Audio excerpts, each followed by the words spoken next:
Dimanche 14 mai, Bérénice Bejo sera l'invitée de l'émission Une heure avec. Sur RFM.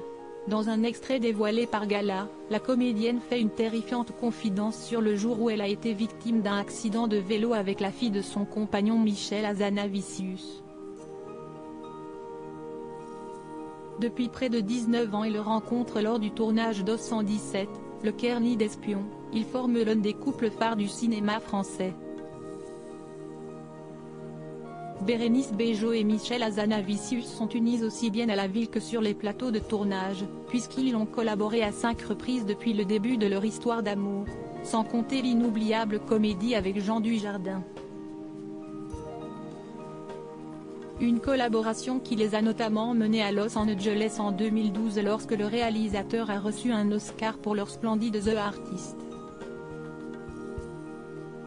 Pourtant, tout n'avait pas commencé de la meilleure des manières pour leur histoire. Il était à son bureau, je jouais un petit peu plus loin, et il a passé tout le casting à regarder dans une autre direction. J'ai appelé mon agent en lui disant « ça ne va pas marcher ». Le gars ne m'a pas regardé une seule fois, avait confié la comédienne. Dans quelle époque? C'était horrible, j'étais tétanisée près de 2 décennies plus tard, leur couple est pourtant toujours aussi solide et les deux stars sont à la tête d'une grande famille. En 2008, ils ont accueilli leur premier enfant, un petit Lucien.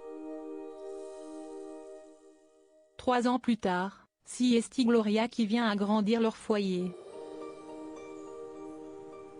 D'autant que Michel Hazanavicius est déjà papa de 2 grandes filles, Simone, 25 ans, et Fantine, 19 ans, fruit de sa relation avec la cinéaste Virginie Lovisonnet. C'est avec l'une d'elles que Bérénice Bejo a connu l'une de ses 2 grandes frayeurs lors d'une balade à vélo dans les rues de la capitale, au tout début de leur histoire, comme elle le racontera à Bernard Montiel dans Une heure avec. Diffusé dimanche sur RFM, je me baladais à Paris avec mon mec à vélo et j'avais sa fille derrière moi, qui devait à l'époque avoir 3 ans. Je m'arrête à un feu et quand je redémarre un peu vite et elle était sur le porte-bagages. Et là, elle est tombée, ça a fait poc et je me suis dit, ça y est, j'ai tué la fille de Michel. Je n'ai pas bougé de mon vélo, se souvient-elle dans un extrait dévoilé par Gala. Tétanisée, la comédienne de 46 ans est incapable de réagir sur le moment, c'est-à-dire que Michel m'a regardé en me disant « La petite est tombée ».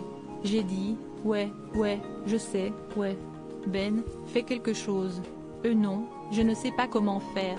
C'était horrible, j'étais tétanisée. Je me disais « La honte, je l'ai tuée, je ne bouge pas, je n'arrive pas à bouger, la honte, ce n'est pas une très belle histoire ». A-t-elle confié avec humour. Plus de peur que de mal, puisque la jeune fille s'en est très bien remise. Une belle frayeur, qui doit encore aujourd'hui bien faire rire la petite famille lors des soirées au coin du feu.